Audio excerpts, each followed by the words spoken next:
Hola, hola a todos, amantes de lo extraño y lo paranormal. Yo soy Diego Nicanor y te doy la bienvenida a este nuevo episodio del podcast Relatos de Horror. Gracias por estar nuevamente conmigo. Hoy vamos a platicar uno de los casos más aterradores, escalofriantes y sobre todo controversiales de exorcismo moderno. Y tal vez te preguntarás ¿por qué controversiales? Bueno, pues porque vamos a tocar algunos temas sensibles y es el límite que tiene la religión católica, la espiritualidad y los hechos paranormales sobre el ámbito médico y el ámbito legal. ¿Esto por qué? Porque estos contextos se vieron unidos estrechamente en esta historia que es real, a partir de la búsqueda de culpables por un suceso impactante que fue desencadenado después de una serie de eventos desafortunados. La historia que te voy a contar, sin tanto rodeo, es la historia de Annalise Michel. Y si este nombre te suena es porque su historia es muy conocida en el ámbito paranormal. Sin darte tanto spoiler, puedo platicarte que fue una joven alemana que con solo 23 años tuvo una lucha espiritual muy fuerte y fue sometida a 67 exorcismos. Vamos a desglosar su historia, te la voy a platicar y vamos a ver por qué es tan popular. Así que te invito a quedarte en este video. Te invito a que vayas por la botana, regreses, te pongas cómodo, apagues las luces y escuches este relato de horror. Comenzamos.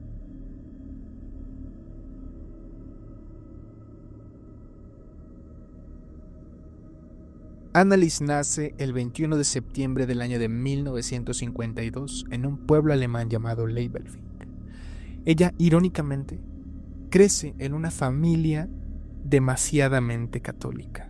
Esto porque sus padres vienen de una vida de jóvenes muy trágica y triste, lo que los lleva a acogerse o a tomar la religión católica como una especie de sostén y soporte para salir adelante.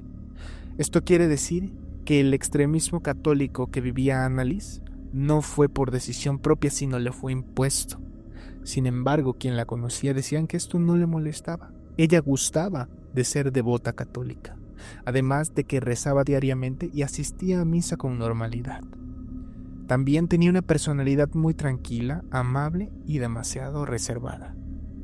Pasan los años y viene el suceso trágico que cambia de mala manera la vida de Annalise para siempre. Sufre su primera convulsión. Una convulsión es básicamente una alteración en la actividad eléctrica del cerebro. Y quien sufre de convulsiones llega a tener cambios significativos en su comportamiento, en su conciencia y en sus emociones. Múltiples factores pueden llevarte a tener convulsiones. Entre ellos, y los más importantes, son golpes fuertes en la cabeza, fiebres altas y epilepsia. Sus padres, como cualquier padre lo haría, asustados después del episodio convulsivo, la llevan al médico y allí le determinan epilepsia del lóbulo temporal. Aquí yo quiero que tú prestes suma atención para que vayamos desarrollando esta historia poco a poco. Ese tipo de epilepsia afecta una parte importante del cerebro llamada lóbulo temporal. Este lóbulo temporal nos ayuda en las emociones, sentimientos, sentidos, percepción sensorial, recuerdos y memorias. Y llega a tener síntomas que pueden ser confundidos con experiencias paranormales. Algunos de estos síntomas son alucinaciones auditivas, alucinaciones visuales y alucinaciones olfativas. Es decir, que ves, escuchas y hueles cosas que no existen. Otros síntomas que pueden ser de la epilepsia del lóbulo temporal son sentir la presencia de cosas que no están, entradas en estado de trance, déjà vu y terror extremo sin causa aparente. La enfermedad de Annalise, como cualquier enfermedad, fue tratada con medicamentos obviamente antiepilépticos y anticonvulsivos. Pero estos medicamentos, al ser depresores del sistema nervioso central, en lugar de ayudarla, la fueron deteriorando poco a poco en su estado físico, psicológico y emocional. Y al mismo tiempo hicieron que se le detectara una nueva enfermedad psiquiátrica. Se le detectó esquizofrenia.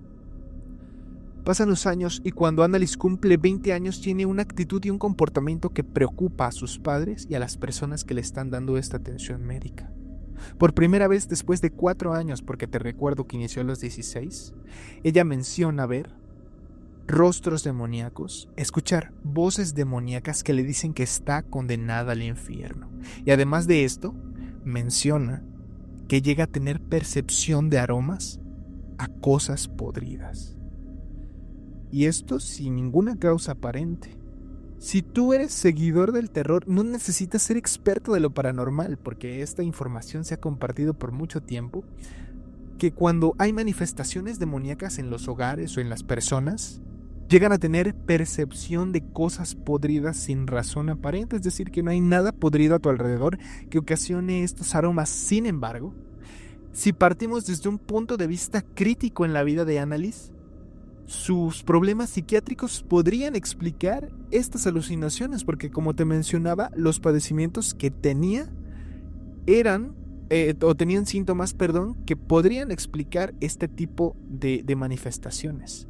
Pero aquí viene una arista importante que hace que estas piezas no concuerden en la historia. Annalise pasa de tener manifestaciones psicológicas o psiquiátricas a manifestaciones físicas, porque deja de comer y empieza a tener un rechazo hacia los objetos religiosos.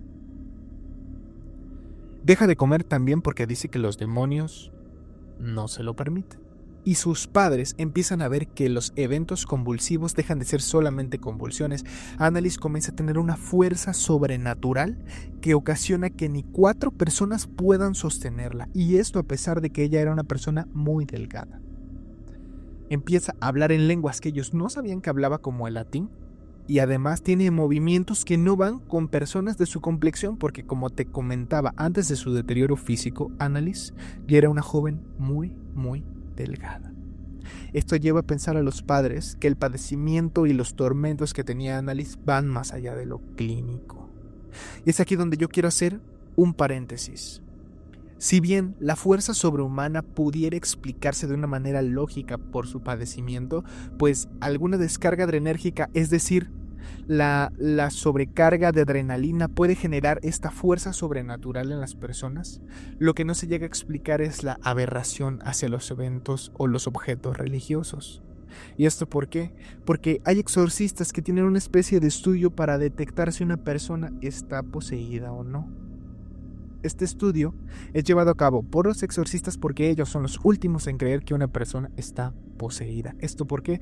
Porque tienen que descartar primero cosas lógicas como las enfermedades que Annalise presentaba. Se tiene que descartar primero si tiene epilepsia, esquizofrenia, para tener este tipo de manifestaciones.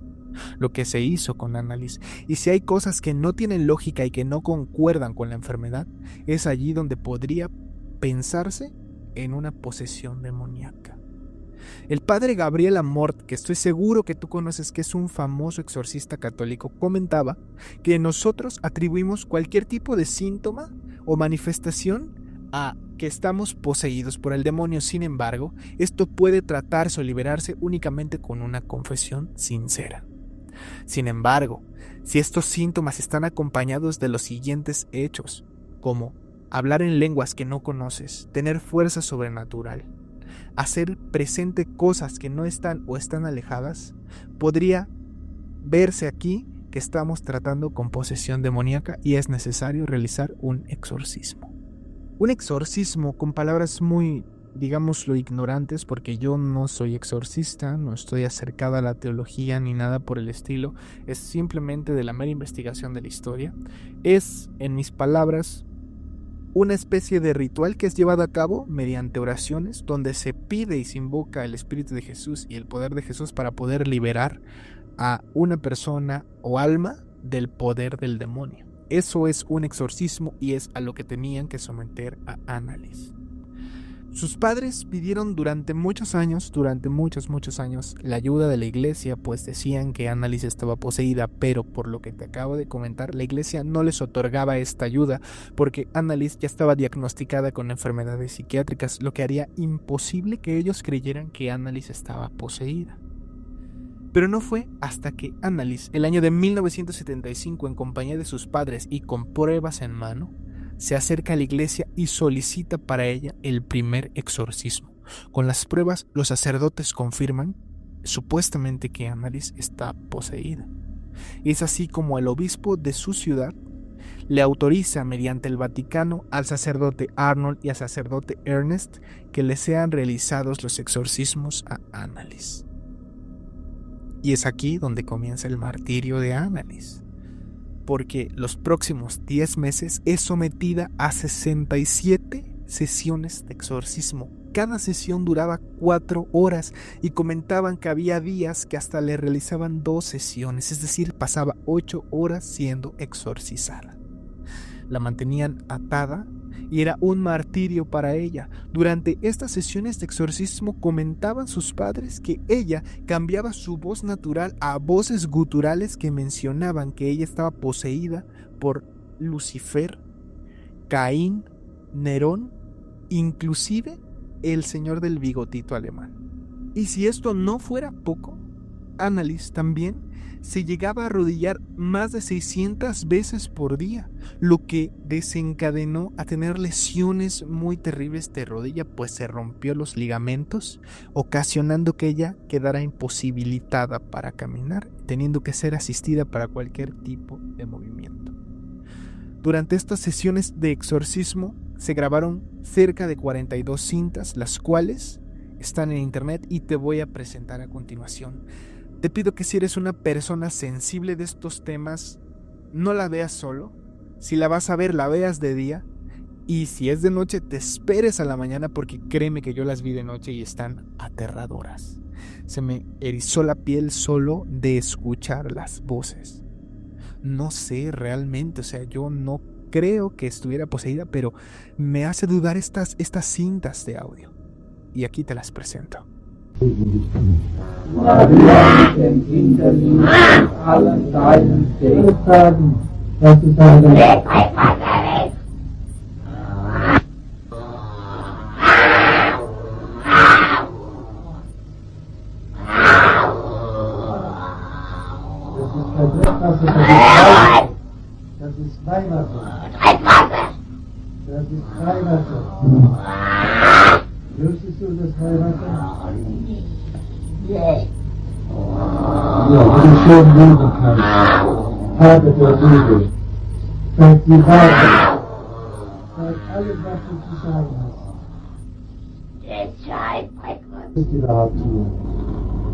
Ich spreche das so, dass ich in dem Wald rein bin. Ich trag dir die Rotznase noch so lang, bis es lebt wird. So blöde Wein. Für uns geht's kein zurück. Sie in alle Ewigkeit. Sag mir den Namen. Ich, der Judas und der Nero, der Kain und der Hitler. Fünfzimmer. Pasaron los meses y durante este periodo de liberación, por llamarlo de alguna manera, Annalise dejó de ser alimentada y dejó de recibir el tratamiento médico que ya recibía. Y a pesar de su martirio, ella manifestaba que este dolor era necesario para poder salvar otras almas del demonio. El último exorcismo tuvo lugar el día 30 de junio del año de 1976. Y el día 1 de julio de ese mismo año, tristemente, Annalise falleció. Su cuerpo fue llevado a que le realizaran sus autopsias pertinentes, y allí se determinaron algunas cosas escalofriantes. Annalise para ese momento ya pesaba 30 kilos y tenía lesiones donde los huesos ya se asomaban de la piel. Además de esto, las causas de su fallecimiento fueron desnutrición extrema, deshidratación severa y lesiones por automutilación. Pero algo escalofriante que sigue dejando en duda si realmente Annalise estaba poseída o no es que al realizarse la revisión del cerebro, su cerebro se encontró intacto. No había algún tipo de cicatriz que pudiera dar lógica a todos los años de convulsión que ella supuestamente vivió, y es aquí donde nos preguntamos si Annalise estaba realmente o no poseída, o si sufría realmente o no este tipo de de enfermedades psiquiátricas. Yo quiero que este caso tú no lo veas como un simple observador. Yo quisiera que tú vieras este caso como un juez y que tú me dejes en los comentarios qué crees que ocurrió con Annalise. Llegamos al final de esta triste historia y el año de 1978 sus padres y los sacerdotes fueron llevados a juicio por homicidio por negligencia. El juicio captó la atención internacional debido a que las opiniones públicas se dividieron. Por un lado, los religiosos y la iglesia decían que Annalise sí estaba poseída, y si bien su cuerpo no logró salvarse, su alma sí. Y por otro lado está el área médica y los más elocuentes que mencionaban que Annalise no estaba poseída y que tenía enfermedades psiquiátricas y físicas no tratadas, porque como te comento, ella tuvo desnutrición, deshidratación y lesiones por automutilación. Y además se me olvidaba mencionarte que también tenía neumonía. Entonces es lo que pone en tela de juicio la parte de la religión y la parte médica y legal. Finalmente sus padres y los sacerdotes sí son culpados y tienen una sentencia, escúchalo, porque es triste debido a que hubo un fallecimiento. Fue una joven, lamentablemente, como tú o como yo, que buscaba una vida digna, bonita, tenía a lo mejor alguna visión a futuro, y los culpables solamente fueron condenados a libertad condicional y el pago de una multa. Existen diversas y múltiples interpretaciones de este caso. La interpretación médica nos dice que ella estaba enferma psiquiátricamente, que ella sufría de alucinaciones de todo tipo debido a las causas psiquiátricas a las enfermedades como la epilepsia y la esquizofrenia. Y el hecho de no haber sido tratada a tiempo o no haber sido tratada en general desencadenó el fallecimiento de Annalise. La interpretación religiosa nos dice que ella sí fue poseída y la liberación sí se culminó. Sin embargo, su cuerpo físico no pudo ser salvado. La interpretación sociocultural está unida y va de la mano a la interpretación médica, porque nos dice que Annalise fue manipulada psicológicamente por sus padres y por la iglesia, porque si recordamos, ella gustaba de ir a misa, y si bien no sabía a lo mejor hablar latín, no sabía hablar alemán antiguo, sí los había leído porque ella era demasiado instruida en la religión. Y estos nombres de los demonios los conocía porque en la iglesia se mencionan. Entonces esto no fue más que una manipulación mediática de la religión y de sus padres. Y la interpretación parapsicológica nos dice que probablemente ella fue atacada por egregores. Los egregores, ya te lo había puesto en otro video, que son básicamente entidades que son alimentadas a raíz de una mente colectiva. Es decir, que si muchas personas creen en algo, ese algo se hace real y se hace presente. Es decir, que el egregor la atacó porque muchas personas estaban creyendo que ella estaba poseída. Yo te voy a dar mi opinión, hablando desde el respeto para todos y para este caso principalmente. Yo creo que Annalise en un principio no estaba poseída. Sin embargo, el hecho de estar manipulando a la religión, de estar haciendo rituales reales de exorcismo, ocasionaron que finalmente Annalise sí se viera poseída. Porque hay cosas que no tienen lógica. Pero yo creo que desde un principio ella no estaba poseída.